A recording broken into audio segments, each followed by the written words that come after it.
আমরা আমাদের ফার্স্ট টাইপের প্রবলেমে চলে আসছি মোমেন্ট ডিস্ট্রিবিউশনের। সো আমরা খুবই সিম্পল একটা প্রবলেম নিয়ে কথা বলবো এবং আমরা স্টেপ ওয়াইজ ম্যাথ সলভ করব। আমরা যদি বিভিন্ন স্টেপে ম্যাথগুলো সলভ করি তাহলে আমরা কোনো জায়গাতে আর কি আটকাবো না। সো আমি যদি একটু বিমটার দিকে তাকাই তাহলে এটা আমাদের একটা বিম আছে এবং সেখানে আমাদের দুই টাইপের লোড আছে। একটা হচ্ছে আমাদের পয়েন্ট লোড কাজ করতেছে এ বি স্প্যানের একদম মিডল বরাবর এবং একটা ইউডিএল কাজ করতেছে বিসি স্প্যান বরাবর। সো আমাদের ফার্স্ট স্টেপ থাকবে ফিক্স এন্ড মোমেন্টটাকে ক্যালকুলেশন করা।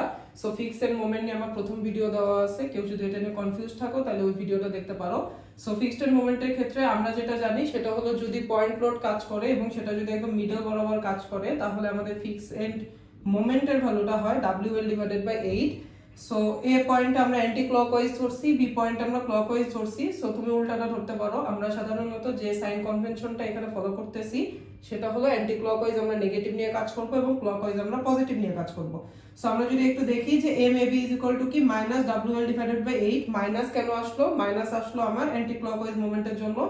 এবং এম বি এতে আমার কি হবে? সেম ভ্যালুটা শুধুমাত্র প্লাস হবে, কারণ এখানে আমাদের ক্লকওয়াইজ মোমেন্ট আমরা ধরছি। সো আমাদের পয়েন্ট লোড একদম মিডল বরাবর কাজ করলে WL ডিভাইডেড বাই 8 হয়, যেটা আমি ফার্স্ট ভিডিওতে বলছিলাম। সো এটা তোমরা দেখে নিতে পারো। আমরা সেকেন্ড স্প্যান যদি বলি তাহলে সেকেন্ড স্প্যানের ক্ষেত্রে আমাদের কি হচ্ছে, একটা ইউডিএল কাজ করতেছে পুরো স্প্যান বরাবর। যদি কোনো স্প্যানে আমাদের ইউডিএল কাজ করে সেই ক্ষেত্রে আমাদের মোমেন্টের ভ্যালুটা হয় WL স্কয়ার ডিভাইডেড বাই 12। এবং যেহেতু এখানে বি পয়েন্টে আমি অ্যান্টি ক্লকওয়াইজ ধরছি দ্যাটস ওয়াই এটা মাইনাস আসছে, এবং সি তে ক্লকওয়াইজ ধরার কারণে আমাদের এখানে পজিটিভ ভ্যালু আসছে, বাট ভ্যালু দুইটার কি হবে? সেম হবে। সো আমরা আমাদের ফার্স্ট স্টেপ কমপ্লিট করলাম যেখানে আমরা ফিক্সড মোমেন্টটা বের করছি। আমাদের সেকেন্ড স্টেপ হচ্ছে ডিস্ট্রিবিউশন ফ্যাক্টর বের করা। ডিস্ট্রিবিউশন ফ্যাক্টর বের করার ক্ষেত্রে আমাদের প্রথম যে জিনিসটা মাথায় রাখতে হবে সেটা হচ্ছে distribution factor is equal to K divided by summation K. অর্থাৎ আমি যে স্প্যানটা নিয়ে কাজ করব ওই স্প্যানের যে স্টিফনেস আর ওই পুরা আমি যে জয়েন্টটা নিয়ে কাজ করব ওই জয়েন্টের যে স্প্যানটা আছে সেই স্প্যানের যে স্টিফনেসের ভ্যালু সেটা, এবং ওই স্প্যান জুড়ে টোটাল স্টিফনেসের ভ্যালু কত কাজ করতেছে সেই দুইটার যে অনুপাতটা সেটাই হচ্ছে আমাদের ডিস্ট্রিবিউশন ফ্যাক্টর। সো ডিস্ট্রিবিউশন ফ্যাক্টরের ক্ষেত্রে আমাদের সেকেন্ড যে জিনিসটা মাথায় রাখতে হবে সেটা হচ্ছে যদি আমার কোনো সাপোর্ট, আমার হিঞ্জ সাপোর্ট থাকে বা রোলার সাপোর্ট থাকে এবং সেই সাপোর্টটা একদম এন্ডে থাকে, অর্থাৎ বিমের একদম শেষে বা একদম শুরুতে থাকে, তখন তারা কি করতে পারে না, যে কোনো ধরনের মোমেন্টকে তারা রেজিস্ট করতে পারে না। যেহেতু তারা মোমেন্টকে রেজিস্ট করতে পারে না সেহেতু চোখ বন্ধ করে তার ডিস্ট্রিবিউশন ফ্যাক্টরটা 1 হয়, কারণ সে কোনো মোমেন্টই রেজিস্ট করতে পারতেছে না। এবং যদি আমার এন্ডে বা স্টার্টে ফিক্স সাপোর্ট থাকে সেই ক্ষেত্রে তারা তো মোমেন্ট রেজিস্ট করতে পারবে, যেহেতু তারা মোমেন্ট রেজিস্ট করতে পারবে সেজন্য আমরা ডিস্ট্রিবিউশন ফ্যাক্টর ওইটাকে 0 ধরবো।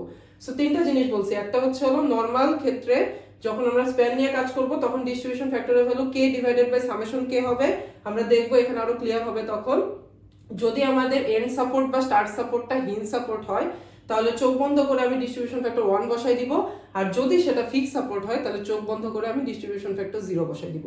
সো আমরা আমাদের ডিস্ট্রিবিউশন ফ্যাক্টরের ক্যালকুলেশনে দেখি, এবং আমরা ডিস্ট্রিবিউশন ফ্যাক্টর যখন ক্যালকুলেশন করতে যাব আমরা সবসময় মাঝখান থেকে শুরু করব, তাইলে আমাদের জন্য আর কি ইজি হবে, এত কঠিন হবে না। বাট আমরা যদি একদম শুরু থেকে শুরু করি তখন বিভিন্ন জায়গাতে একটু কনফিউজড হয়ে যেতে পারি। সো বেটার হয় আমি একদম মাঝখানের যে সাপোর্টটা আছে সেটা ধরে কাজ শুরু করি, সবসময় এটাই করা হয়। সো আমি ফার্স্টের জয়েন্টটা বি জয়েন্ট, এটা বি জয়েন্ট আমার দুইটা মেম্বার গেছে, একটা বি এ মেম্বার একটা বিসি মেম্বার, আমি লিখে ফেললাম। তাইলে কে এর ভ্যালু কি হবে? এবার আসি যে আমাদের কে এর ভ্যালু কিভাবে বের করব। আমি প্রথম লেকচারে বলছিলাম যদি আমাদের ফার এন্ড যেটা সেটা যদি আমাদের হিঞ্জ সাপোর্ট থাকে তাহলে ওখানে আমাদের 3EI/L আমরা ইউজ করব। ফার এন্ড যদি আমাদের ফিক্স সাপোর্ট থাকে তাহলে 4EI/L ইউজ করব। আমি বি জয়েন্টের দিকে একটু তাকাই, বি জয়েন্ট নিয়ে যখন কাজ করতেছি এটা আমার নেয়ার এন্ড এবং এ জয়েন্টটা আমার কি ফার এন্ড, তাহলে এ জয়েন্টটা আমার কি আছে? হিঞ্জ সাপোর্ট আছে, দ্যাটস ওয়াই এখানে 3EI/L থাকতেছে। এল এর ভ্যালু কই পাবো? বি এর যে লেন্থটা সেটা আমি এখানে বসাই দিয়ে আমি কে এর ভ্যালু বের করে ফেললাম। সিমিলার ওয়েতে আমি যদি বিসি নিয়ে কাজ করি তাহলে বিসি এন্ডে আমার কি হইছে যে সি এন্ডে আমার কি আছে? হিঞ্জ সাপোর্ট আছে, তাহলে ফার এন্ডে যেহেতু আমাদের হিঞ্জ সাপোর্ট আছে দ্যাটস ওয়াই আমাদের 3EI/L নিয়ে কাজ করতেছি এবং আমাদের এই কে এর ভ্যালুটা আমি বের করে ফেলছি। তাহলে সামেশন কেটা কি? সামেশন কে হলো একটা জয়েন্টে যতগুলা মেম্বার যাবে সবগুলা মেম্বারের যে স্টিফনেসের ভ্যালু সেটা সমষ্টি।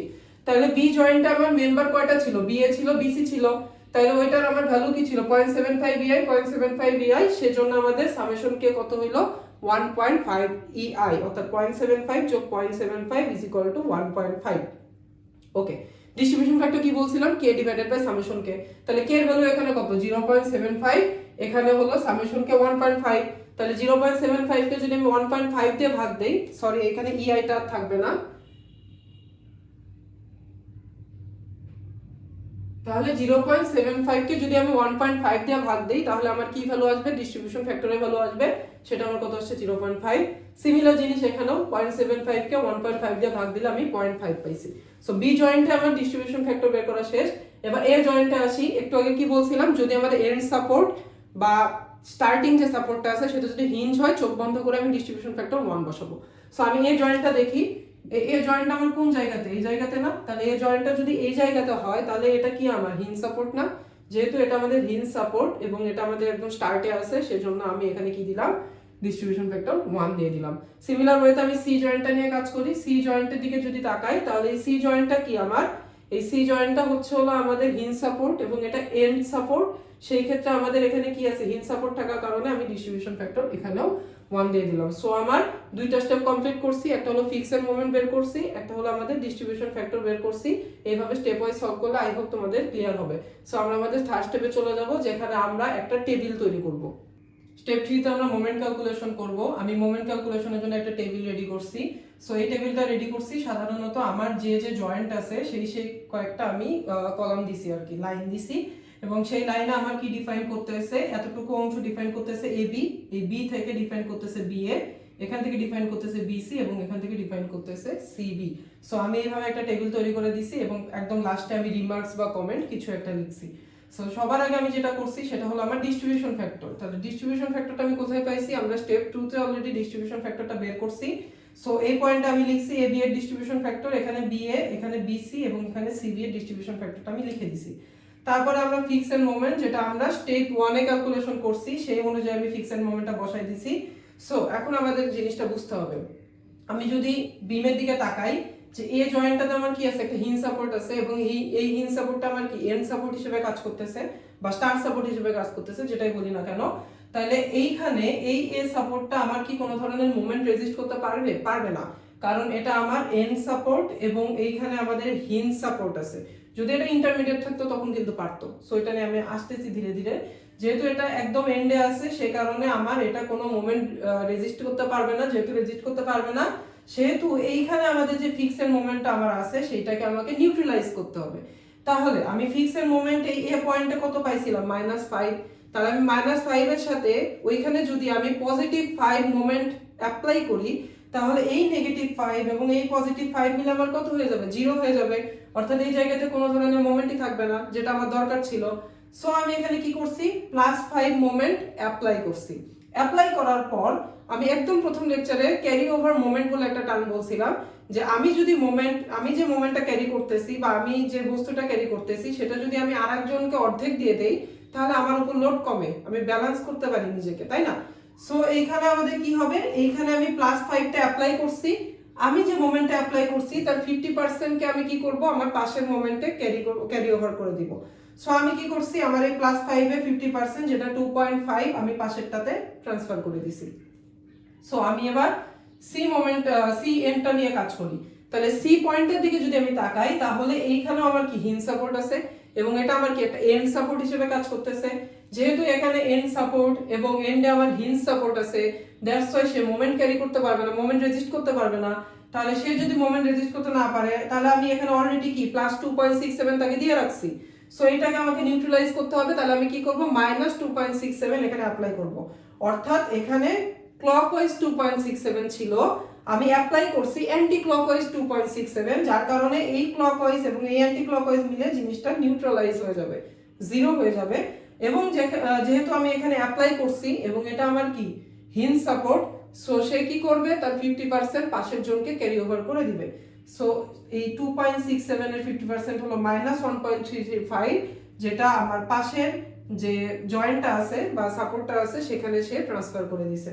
সো এটা আমি কি বলছি, release moment at A and C. কেন রিলিজ বলতেছি, কারণ এরা তো আমার মোমেন্ট রেজিস্ট করতে পারবে না, সো আমাদের রিলিজ করতে হবে। And carry over to B, এবং এদের যে অ্যাপ্লাই করছি মোমেন্ট তারা ক্যারি ওভার করে বি তে ট্রান্সফার করে দিছি। সো এখানে এবার যোগ করি, -5 + 5 মিলে 0 হইলো, +5 2.5 মিলে 7.5 হইলো, -2.67 -1.335 মিলে -4.005 হইলো এবং +267 এবং এটা -2.67 মিলে 0 হইলো, যেটাকে আমি বলছি ইনিশিয়াল মোমেন্ট। কেন আমি ইনিশিয়াল মোমেন্ট বললাম? কেননা আমার এই বি পয়েন্টে আমাকে দুই পাশে সেম মোমেন্ট জেনারেট করতে হবে এবং তারা একটা আর একটা ডিফারেন্ট ওরিয়েন্টেশনে হবে। অর্থাৎ এখানে বি এর এই পাশে যদি আমার 5 মোমেন্ট ক্লকওয়াইজে কাজ করে, বি এর ডান পাশে আমাকে 5 মোমেন্ট অ্যান্টি ক্লকওয়াইজ ক্রিয়েট করতে হবে। যেহেতু আমি দেখতেছি যে বি পয়েন্টটা আমার এক জায়গাতে 7.5 আসছে, এক জায়গাতে -4.005 আসছে, তার মানে দুইটার মোমেন্টের ভ্যালু কি ডিফারেন্ট। সো আমাকে আবার ব্যালেন্স করতে হবে, ঠিক আছে? সো আমি এটাকে ব্যালেন্স করি। ব্যালেন্স করার টাইমে আমি কি করব, এখানে তো জিরোই আছে, সো এই জায়গাতে আমি হাতই দিব না, আমার হাত দিতে হবে কই, বি পয়েন্টে। তাহলে বি পয়েন্টে আমি হাত দেই, আমার মোমেন্ট কয়টা, দুইটা, একটা হলো 7.5, একটা 4.005। তাহলে আমার m1 এর ভ্যালু হলো 7.5, m2 এর ভ্যালু হলো -4.005, তাই না? বি পয়েন্টে আমার দুটো মোমেন্ট কাজ করতেছে। সো আমাদের ব্যালেন্স করব কিভাবে, এটা একটা ফর্মুলা আছে, সেটা হলো -1 into m1 plus m2 into df। এটা হলো আমার ফর্মুলা। কি বললাম? -1 into m1 plus m2 into df। তাহলে আমি এখানে করি যে 7.5 আর একটা কত, -4.005। তাহলে দেখো আমি এখানে করছি যে -1 ইনটু 7.5 প্লাস, যেহেতু এটা কি মাইনাস, সেহেতু আমি ব্র্যাকেটের মধ্যে -4.005 লিখছি, গুণন ডিস্ট্রিবিউশন ফ্যাক্টর। এই জায়গায় ডিস্ট্রিবিউশন ফ্যাক্টর কত, 0.5, সেটা আমি গুণ দিছি। গুণ দিলে আমার কত ভ্যালু আসছে, -1.7475। এবং পাশেরটাতেও আমার সেম ভ্যালু আসছে। কেন সেম ভ্যালু আসছে? কারণ ডিস্ট্রিবিউশন ফ্যাক্টর এবং আমার m1 m2 কি একই। যদি এখানে আমার ডিস্ট্রিবিউশন ফ্যাক্টর 0.6 থাকতো, এখানে 0.4 থাকতো, তখন কিন্তু আমাদের এই দুইটা ভ্যালু ডিফারেন্ট আসতো। যেহেতু দুই এন্ডে বা দুই জায়গাতে আমার ডিস্ট্রিবিউশন ফ্যাক্টর একই, সেজন্য এখানে ভ্যালুটা সেম আসছে। সো এখানে 0.5 হচ্ছে এই বিসি এর ডিস্ট্রিবিউশন ফ্যাক্টর, এইখানকার 0.5 হচ্ছে বিএ এর ডিস্ট্রিবিউশন ফ্যাক্টর। সো আমি দিলাম, দেওয়ার পরে এখন আমি কি করব, আবার যোগ করব। তাহলে 0 0 যোগ করে 0 হইলো, প্লাস 7.5 -1.7475 মিলে এটা হইলো, দুটা মাইনাস মিলে আমার -5.725 হইলো এবং এখানে আমার 0 মিলে 0 হইলো। এবার আমাদের আসতেছে কি রিঅ্যাকশন, অর্থাৎ স্টেপ 4। স্টেপ 4 এ গিয়ে আমি কি করছি, দেখো আমার এখানে কি ক্লকওয়াইজ 5.725 ছিল, এখানে পজিটিভ মানে কি, এখানে আমার ক্লকওয়াইজ ডেভেলপ করতেছে, এখানে নেগেটিভ মানে কি, এখানে আমার অ্যান্টি ক্লকওয়াইজ ডেভেলপ করতেছে। সো আমি সবগুলা দিলাম। আমার আননোন কয়টা, তিনটা, আর এ, আর বি এবং আর সি। যেহেতু আমি তিনটা আননোন একবারে বের করতে পারবো না এবং বিমটা যেহেতু আমার ইনডিটারমিনেট, সেহেতু আমি কি করব, এটাকে কেটে দুই ভাগ করে নিব, একটা এ বি এর পোরশন আর একটা বিসি এর পোরশন। তাহলে এ বি এর পোরশন নিয়ে যখন আমি কাজ করতেছি, তখন আমার কি কি থাকবে, আর এ থাকবে, আর বি ওয়ান থাকবে। বি ওয়ান কেন বলতেছি, কারণ বি আমার দুই জায়গাতে আছে, এই এন্ডেও আছে, এই এন্ডেও আছে। সো আমার 10 কিলো নিউটন আমার মাঝখান বরাবর কাজ করতেছে, এটাও থাকতেছে, এবং আমার ক্লকওয়াইজ 5.725 কাজ করতেছে, সেটাও থাকতেছে। সো আমি এম বি তে যদি মোমেন্ট নেই, অর্থাৎ এই পয়েন্টটাতে যদি আমি মোমেন্ট নেই ক্লকওয়াইজ পজিটিভ ধরে, সেই ক্ষেত্রে আমি নরমাল যে ক্যালকুলেশন আমরা করি, যে আমাদের ইকুইলিব্রিয়াম ইকুয়েশনের মাধ্যমে আর এ ইনটু 4 মাইনাস 10 ইনটু 2, আর ক্লকওয়াইজ মোমেন্ট অলরেডি ওইখানে কত আছে, 5.725, ওইখান থেকে আমি আর এ পাবো, যেটা ভ্যালু কত আসছে 3.568, এবং আমি সামেশন এফ হয়, অর্থাৎ ভার্টিক্যাল রিঅ্যাকশন দিয়ে আমি কি পাবো, আর বি 1 এর আমি ভ্যালু পেয়ে যাব। ঠিক আছে, এগুলো ডিটেইলস বললাম না, কারণ এগুলো অনেক সহজ জিনিস। আর যদি আমার বি এবং সি এর নিয়ে আমি কাজ করি, তাহলে আর বি টু কাজ করতেছে, আর সি কাজ করতেছে, এবং সেই ক্ষেত্রে বিসি বরাবর আমার কত কাজ করতেছে, যে অ্যান্টি ক্লকওয়াইজ 5.725 সেটা কাজ করতেছে। সো আমি এখানে সি তে আমি কি নিছি, মোমেন্ট ক্লকওয়াইজ পজিটিভ নিছি। যেহেতু আমার এখানে অ্যান্টি ক্লকওয়াইজ মোমেন্ট ডেভেলপ করছে, সেহেতু আমার এখানে কি -5.725 হবে। তার সাথে আর বি 2 ইনটু 4, 2 ইনটু 4 ইনটু কাজ করতেছে কত, এর অর্ধেকে, তার মানে 4 ডিভাইডেড বাই 2 মানে কি 2। সেই অনুযায়ী আমি এখানে আর বি 2 এর একটা ভ্যালু পেয়ে গেছি, এবং আমি সামেশন এফ ওয়াই দিয়ে আর সি এর একটা ভ্যালু পেয়ে গেছি। সো আমি আমার রিঅ্যাকশন ফোর্সগুলো বের করছি, এবং ফাইনালি কি করছি, আর বি 1 এবং আর বি 2 কে আমি অ্যাডিশন করে দিছি।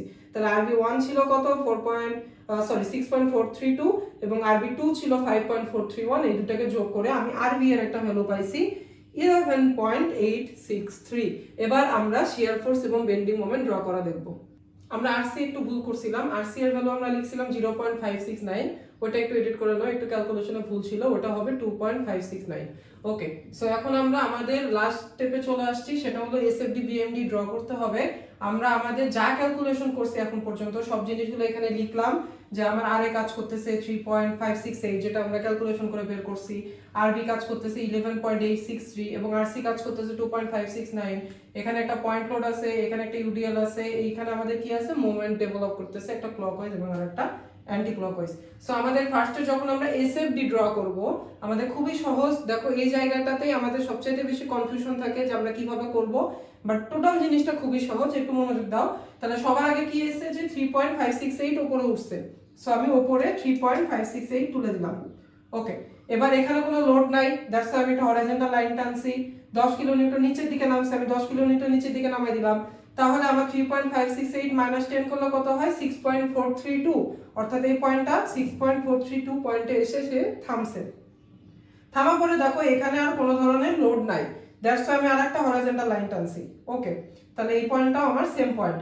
এবার দেখো 11.863 আমার উপরের দিকে কাজ করতেছে, তাহলে তাই যদি কাজ করে তাহলে আমার কি হবে যে 11.863 মাইনাস 6.432, অর্থাৎ যে ভ্যালুটা আসবে সেটা আমার কিসের ভ্যালু, পজিটিভ ভ্যালু। এটা আমার এই পয়েন্টে কাজ করতেছে, সেটা হলো 5.431, অর্থাৎ এই পজিটিভ ভ্যালুটা কাজ করতেছে এই জায়গাটাতে। ঠিক আছে, এবার দেখো এখানে আমাদের কি আছে, ইউডিএল আছে। তাহলে আমরা কি জানি যে ইউডিএল যদি থাকে তাহলে এসএফডি তে আমাদের ইনক্লাইন লাইন হয়, দ্যাটস আমার ইনক্লাইন লাইন এই জায়গাতে এসে থেমে গেছে এবং সেটা কত, সেটা হচ্ছে হলো আমাদের এইখানে কত ছিল 5.431 ছিল, এখানে টোটাল লোড কত 2 × 4, 4 × 8, অর্থাৎ 4 × 8 হলে এটা এই পয়েন্টে এসে থামছে, সেটা হলো 2.569 পয়েন্টে এসে সে থেমে গেছে। তাহলে সে যদি এই পয়েন্টে থেমে যায়, এখানে দেখো আবার কি আছে যে উপরের দিকে 2.569 আছে, সো সে উপরের দিকে গিয়ে এই জায়গাতে এসে 0 হয়ে গেছে। সো এটা আমার কি গেল, এটা আমার গেল এসএফডি। খুবই সহজ জিনিস, জাস্ট একটু মাথা খাটাইলে আমার হয়ে যায়। এবার আমাদের আসতেছে বিএমডি। সবসময় মাথায় রাখবা আমরা যখন মোমেন্ট ডিস্ট্রিবিউশন নিয়ে কাজ করি বা স্টিফনেস নিয়ে কাজ করি, আমাদেরকে ফার্স্টে মোমেন্ট আমি ডেভেলপ করব দুইটা। একটা হচ্ছে আমার ফ্রি মোমেন্ট ডায়াগ্রাম, অর্থাৎ আমরা এই যে এখানে কি করছিলাম, ফ্রি বডি নিয়ে কাজ করছিলাম, ওই ফ্রি বডির জন্য আমার মোমেন্টটা কত সেটা নিয়ে কাজ করব। আর একটা হলো এন্ড মোমেন্ট ডায়াগ্রাম, অর্থাৎ আমরা যে টেবিলটা করছিলাম সেই টেবিলে কতটুকু মোমেন্ট ডেভেলপ করছে সেটা। পরবর্তীতে কি করব, এই দুটাকে আমি কম্বাইন করে একটা মোমেন্ট ডায়াগ্রামে কনভার্ট করব। সো তখন আমাদের পুরো জিনিসটা অনেক ইজি হয়ে যাবে। সো আমি আসি, দেখো ফার্স্টে ফ্রি মোমেন্ট ডায়াগ্রাম আমার শুরুতে কি ছিল, এবি। তাহলে এবি যখন আমার ফ্রি মোমেন্ট ফ্রি বডি হিসেবে ছিল তখন কি ছিল, এখানে একটা হিঞ্জ সাপোর্ট, এখানে একটা হিঞ্জ সাপোর্ট। তাহলে আমার যদি কি থাকে যে সিম্পলি সাপোর্টেড আমি যদি কনসিডার করি টোটাল জিনিসটাকে, তাহলে সিম্পলি সাপোর্টেড বিমের ক্ষেত্রে আমাদের কি হয় যে এই জায়গাতে আমাদের ডেভেলপ করে কি WL/4, বা তুমি যদি এটা ক্যালকুলেশন করে বের করতে চাও বের করতে পারো। অর্থাৎ এই জায়গাতে আমাদের সিম্পলি সাপোর্টেড এর ক্ষেত্রে WL/4 কাজ করে, যেহেতু WL/4 কাজ করে সেহেতু আমি এখানে WL/4 দিছি, দেওয়ার পর আমার এই মোমেন্টটা আসছে। সিমিলার ওয়েতে এটাও যদি আমি সিম্পলি সাপোর্ট হিসেবে কনসিডার করি বিসি এর পার্টটুকু ফ্রি বডিতে, তখন আমার কি হবে যে এই আমার ইউডিএল থাকার কারণে আমার মোমেন্ট কত হয় WL²/8। সো আমি এখানে WL²/8 দিছি, দেওয়ার পরে আমার এখানে মোমেন্ট আসছে 4 কিলোনিউটন মিটার। এখানে আমি কেন 2 ডিগ্রি ইউজ করলাম, কেননা এখানে আমার কি আছে, ইউডিএল আছে। তাহলে ইউডিএল থাকলে আমার বিএমডি কত হবে, 2 ডিগ্রি কার্ভ হবে। সো আমি এইটা বুঝে গেলাম, যেটা আমি ফ্রি বডির মাধ্যমে কমপ্লিট করছি। এন্ড মোমেন্ট ডায়াগ্রাম আরো সহজ। আমি আমার টেবিলে কি পাইছিলাম যে এ পয়েন্টে 0, বি পয়েন্টের লেফট সাপোর্টে কি ছিল 5.725, বি পয়েন্টের রাইট সাপোর্টে কি ছিল -5.725 এবং সি সাপোর্টে কি ছিল 0। দ্যাটস ওয়াই আমি কি করছি যে শুরুতে উপরের দিকে তুলছি 5.725, তারপর আবার নিচের দিকে চলে গেছে 5.725। সো এটা আমার কিসের, এন্ড মোমেন্ট ডায়াগ্রাম। এবার এইটারে নিয়ে যে আমি এর মধ্যে ঢুকাই দিছি, দেখো তাই করছি যে আমার এইটা ছিল এবং 5.725 কে নিয়ে গিয়ে আমি ওর মধ্যে ক্রিয়েট করে ফেলছি বা ড্র করে ফেলছি। এবার আমি বুঝবো কিভাবে আমার এই যে পার্টটুকু আছে, যে পার্টটুকু আমার ইন্টারসেক্ট করবে সেটাই হলো আমাদের এটা বেন্ডিং মোমেন্ট ডায়াগ্রাম। অর্থাৎ এতটুকু অংশে, অর্থাৎ লেফট সাপোর্ট আমার দেখো এতটুকু ইন্টারসেক্ট করতেছে, এতটুকু ইন্টারসেক্ট করতেছে। যেহেতু এটা ঊর্ধ্বগামী উপরের দিকে উঠতেছে, দ্যাটস এটা পজিটিভ লিখছি। যেহেতু এটা ফ্রি বডিতে কি ছিল, নিম্নগামী ছিল, দ্যাটস এটাকে আমি কি করছি যে ফ্রি বডি যেহেতু আমার নিচে চলে আসছে, দ্যাটস এটাকে আমি নেগেটিভ রাখছি। সিমিলার ওয়েতে আমার ফ্রি বডি কি আছে, যেটা নিচে আছে, দ্যাটস আমি নেগেটিভ রাখছি, এবং ফ্রি বডি এটার উপরে আছে, দ্যাটস এটাকে আমি পজিটিভ রাখছি। সো আলটিমেটলি এইটাই হচ্ছে আমার ফাইনাল মোমেন্ট ডায়াগ্রাম, যেটা আমি ক্রিয়েট করছি কিসের মাধ্যমে, একটা ফ্রি বডির মাধ্যমে আর একটা এন্ড মোমেন্টের মাধ্যমে। আই হোপ টোটাল প্রবলেমটা অনেক ক্লিয়ার হয়েছে। এটা খুবই সিম্পল একটা প্রবলেম ছিল। নেক্সট ভিডিওতে আমরা আরেকটা টাইপের প্রবলেম দেখব, তাহলে আমাদের ধীরে ধীরে পুরো কনসেপ্টটা অনেক ক্লিয়ার হবে। থ্যাংক ইউ এভরিওয়ান, দেখা হবে নেক্সট ভিডিওতে।